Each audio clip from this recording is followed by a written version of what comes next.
Welcome to Absolutely Marvel and DC. My name's Benny, that is Sal, and that is Dylan. And today we're going to talk about I don't know if it's a rumor anymore, but we're going to talk about Captain America 4, the leak that conveniently happened the day that it was a leak? It was I thought it was an announcement. I thought it was a leak.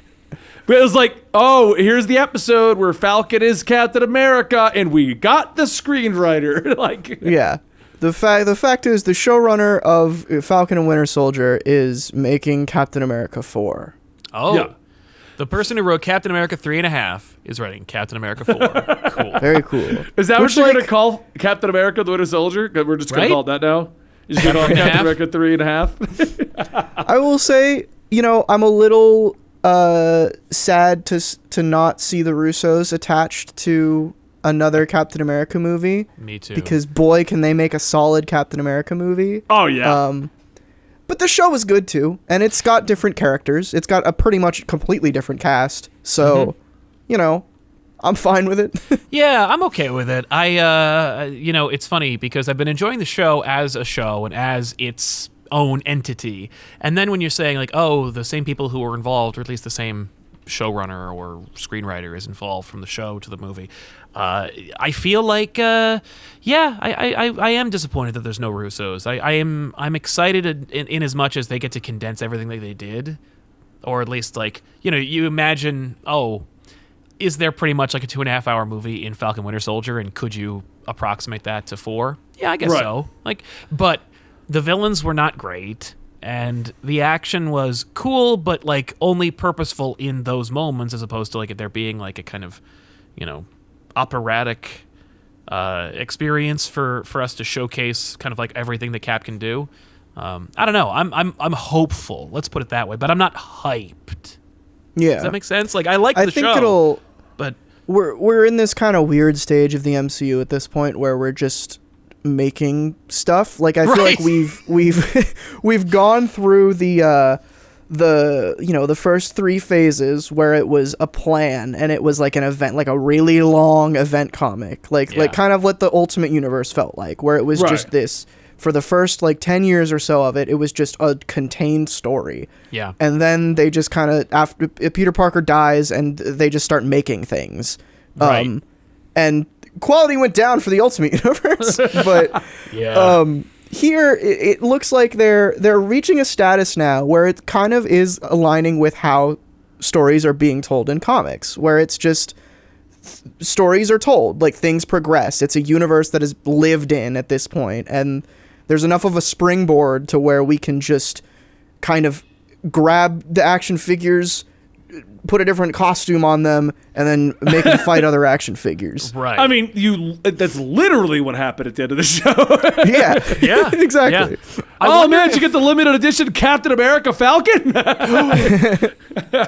I wonder if this is, it's funny, I'm thinking of this in terms of death, how a person passes and yet the world continues, and it's Endgame is kind of the death of the MCU, but the MCU didn't really die. It's more like the death of the MCU's father. So it's death of the MCU, long live the MCU. Yeah, and it's you have to keep going, and it's you don't, but you kind of want to, and so everyone in this universe is kind of in flux. People are really dissatisfied with Spider-Man and his status quo right now, and it's regardless of the Sony thing, maybe that's almost thematically good, because it's I don't know what the hell's happening. Am I gonna be Spider-Man, the kind you remember, or am I gonna be something new? And it's with Captain America, I needed a whole show to kind of figure out that I'm gonna be Captain America. And is that good?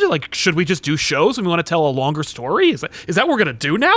And just kind of figuring out I like the Muppet flailing. Because I'm trying to fit in this space, and it's I used to know where I was in my space, because I had to make room for this big entity in my life, and now they're gone and I'm expected to occupy it, and it's I guess we'll just keep going until we find our footing.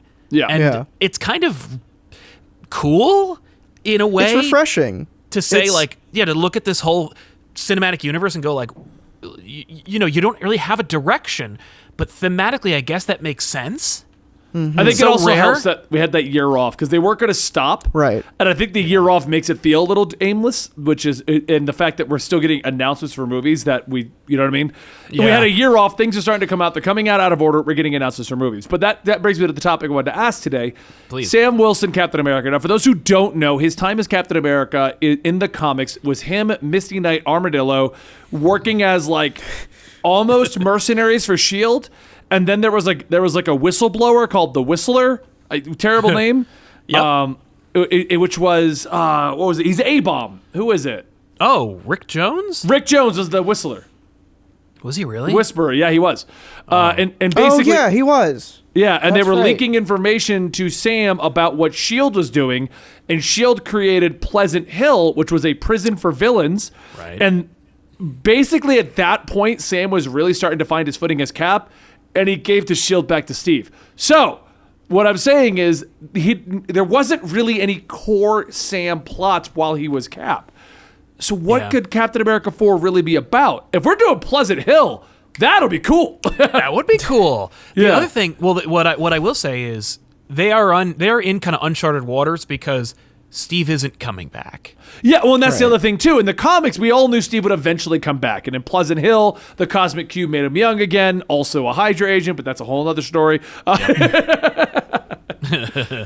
Yeah, we got the most amount of that we're ever going to get in Endgame, where he pretended to be part of Hydra. Like, that's all we're Right. going to get. We're not getting evil Steve. No.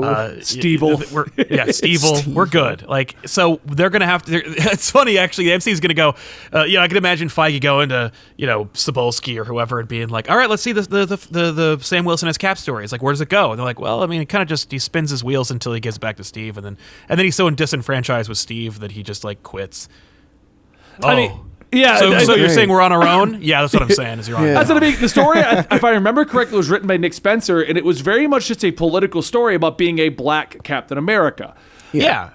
But there was no overall villain. There was no overall goal. There was no overall anything. It was really just him, Misty Knight, and Armadillo wrapping into other plots as Black Captain America. Right. And then coming back to go, all right, cool. We just did such and such a Spider-Man. What's going on with the Whisperer? It's Rick Jones? Right. But I will say there are other stories with him as Cap doing Cap thing. Like, he was Cap during all the Avengers period. So, like, we see him doing that. He was Cap during Champions debut. So, like, he's intrinsically connected to them, too. So, he is as a mentor. I mean, I think of the only one. So he was a part of other things, but his actual book. Nah, yeah. I Forget about that.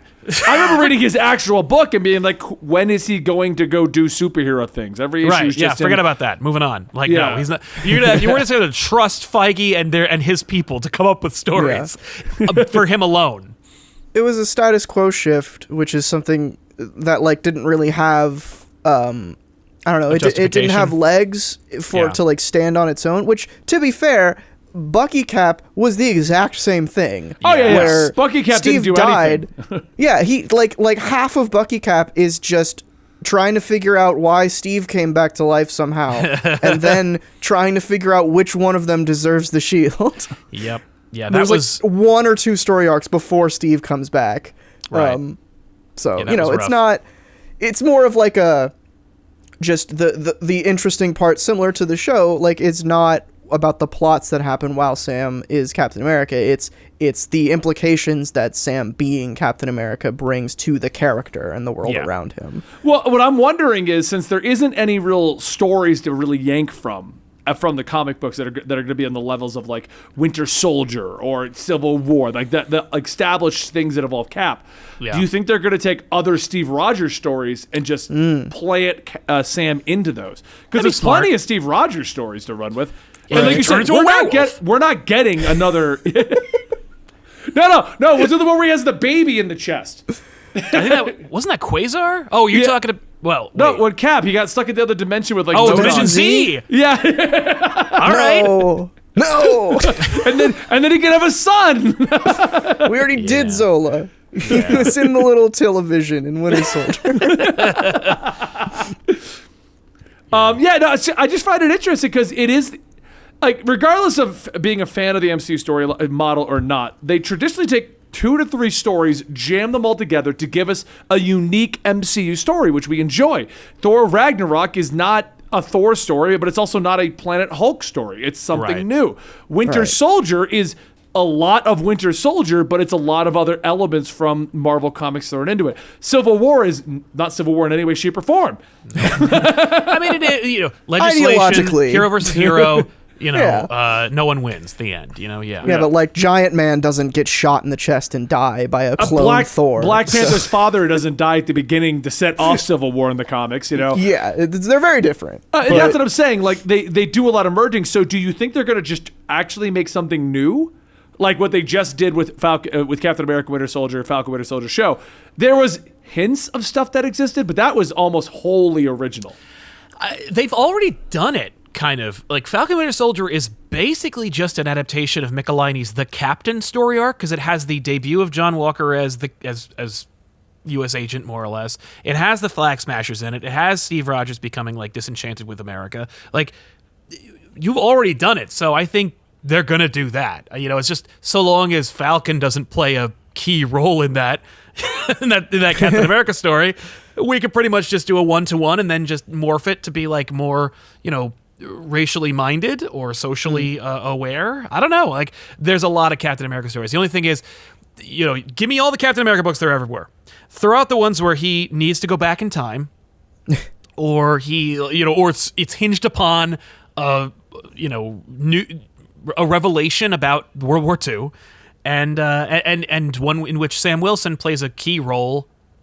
Then okay, the rest of them are all good to go. I think that's where we're going to see that.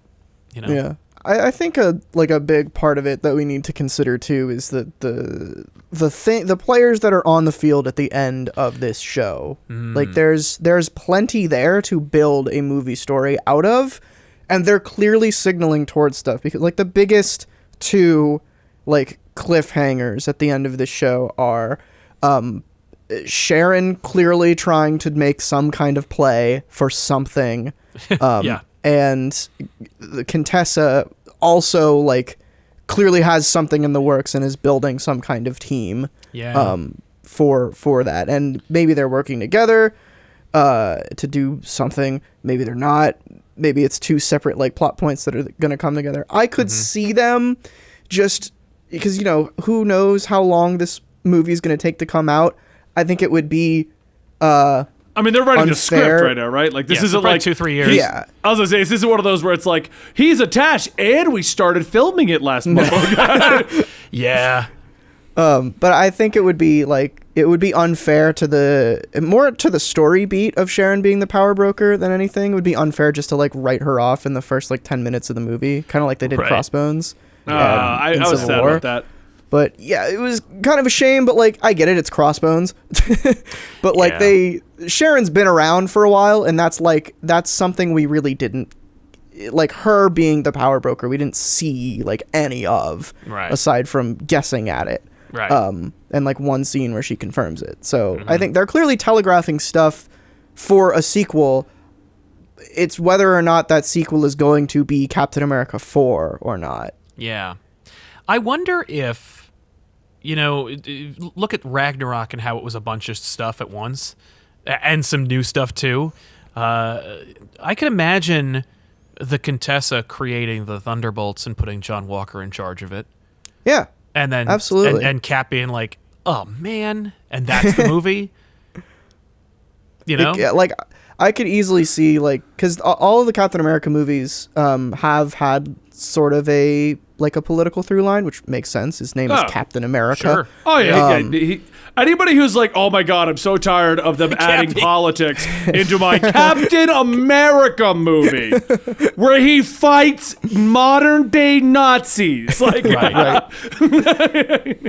Yeah, so I would not be surprised if the movie has eras of Civil War and stuff, and maybe the MCU not learning, especially after the blip, of just it's Sam sort of rehashing Falcon and Winter Soldier themes of just come on guys, we can't do this. This is not how we get things done. Yeah, not showing them getting things done, but them trying to get things back on track. Because that's usually easier to tell a story about than actually watching things go well. I could see them also just doing Pleasant Hill, but just way trimmed down. And that's a great way. You I'd be could down get some for that. villains in there. You could reestablish characters like Blonsky and Zemo and stuff like that. A lot of characters that try to bring back, it'd be great to have them all in a Pleasant Hill kind of a thing. It'd be kind of crazy. Completely. Oh, What yeah. if they got Thanos in there? Oh man, Thanos is done. We're done with Thanos. No more Thanos. I will say they reference the raft a lot in Falcon and Winter Soldier, and they we did. see Zemo in the raft, but they specifically don't pan out past him. No, So- which I was like, what? Come on. Aw. Who's in there? Who's yeah, right. Justin Hammer. Yeah. How many people are left you alive? really want Justin Hammer back. We've had so many times you're like, Justin Hammer. Justin Hammer love should it. have been so many characters. He should have been Yellow Jacket. He should have been Walton Goggins' character. He should have been in any Iron Man sequel past 2. I want Obadiah Stane to come back. I'm sorry. I think Give they'll. me Zeke Stane. Did we talk about that? I think Zeke Stane. I think we talked about the Yeah. idea of that's definitely going to happen. Like as far as our theories are concerned. I'd love it. I mean, That'd be great. I think it's a shame without Tony around because Yeah. Zeke Stane kind of only exists to piss off Tony Stark and to make him like come to terms with his 5 nightmares. The Yeah. title of the book he is introduced in. Yeah. But you know, you could do something interesting with that character. I mean, just visually speaking, like the amount you can do with Iron Man 2.0 in Zeke Stane is cool. I feel like that's probably going to be Armor Wars, right? Because it's like then it'll be fun to see like Rhodey dealing with like an anti Tony Stark and having no analog and being like, ugh, I know, and he's like, you know what, I'm the perfect villain for you, like, or you're the perfect villain for me because I know how to deal with Tony Stark. So, if I had to beat him, I know how to do it. So that'd be fun to see. I could definitely see Armor Wars I hope Armor Wars, I don't know when it's supposed to come out, but I hope it's long enough away from Falcon and Winter Soldier that if they do this plot point, it won't seem like they just did it. Yeah. Because I could easily see, I'd be okay with this if Zeke Stane comes back and he's like, I'm the new Tony Stark. Yep. And he's like same like air about him and everything, and he's just trying to. Because that's the thing in Far From Home is like who's going to be the next Iron Man, who's filling that role, and Peter cast somebody decides it's fun. him. You basically cast your second pick for Tony Stark, like whoever you were going to pick for, like besides Robert Downey Jr. Like, what did the studio want? Wasn't that Tom Cruise? Well, I think that he was going to be Tony Stark, like 30 years ago. But Okay. I mean, Tom Cruise still looks the same age, though. He could totally work. that would be kind of cool to get Tom Cruise. I would. You know what? I don't know if Tom Cruise would make sense to be Obadiah Stane's son in the MCU, but I'd forgive it just because seeing him like be an asshole for 6 episodes of a TV show would be great. Yeah. Do you think they could get Tom Cruise to be at a 6-episode TV show at Disney? What do you think that they would pay? Hey, Tom, you need to be a villain on here. I mean, he did Tropic Thunder, I guess, and I don't think that was like a big check. He'd wear makeup for that one. I feel like, it depends. They'd probably just have to tell him, because he's like a producer, he knows that he's a number guy too. I feel like all you'd have to do as like Feige is to be like, look, this is how many people saw the show. Like, just show him how profitable it is. To be like, you'd make this much money, and this is how many people are going to see the show. Like, triple the amount of people who saw the last movie you made.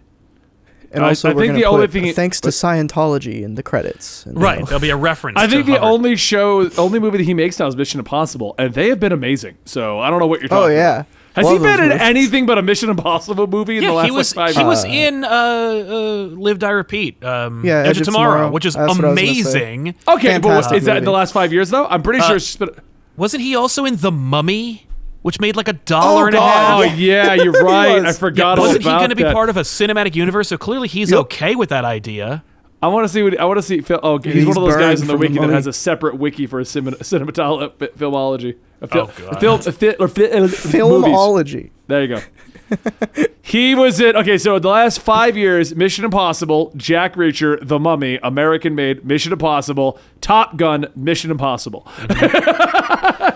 So yeah, Fair no. enough. So he has been in. So the only movies that make him money now are Mission Impossible. And Jack Reacher, Yes. because those are amazing too. I don't think Jack Reacher made any money.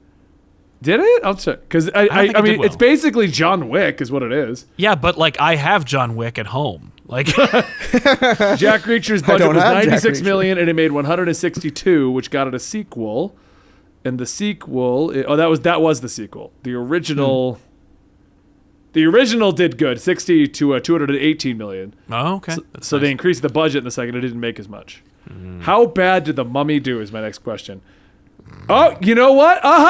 You're talking crap about my boy Tom Cruise in The Mummy. 125 to 195 million. It made 410. Wow. What? That wasn't enough for them to keep the franchise going. Wait, where did it make 410? Probably China. So yeah, Captain America 4. Yeah, can't wait. Hope it's good. Yeah, it's gonna be Same. great. Thank you for watching Absolutely Marvel in DC, our discussion on Captain America 4. My name is Benny. That is Sal. That is Dylan. And Justice for the Mummy. Justice for the Mummy. I don't think that's deserved. No, watch that great trailer with no sound in it. It's awesome.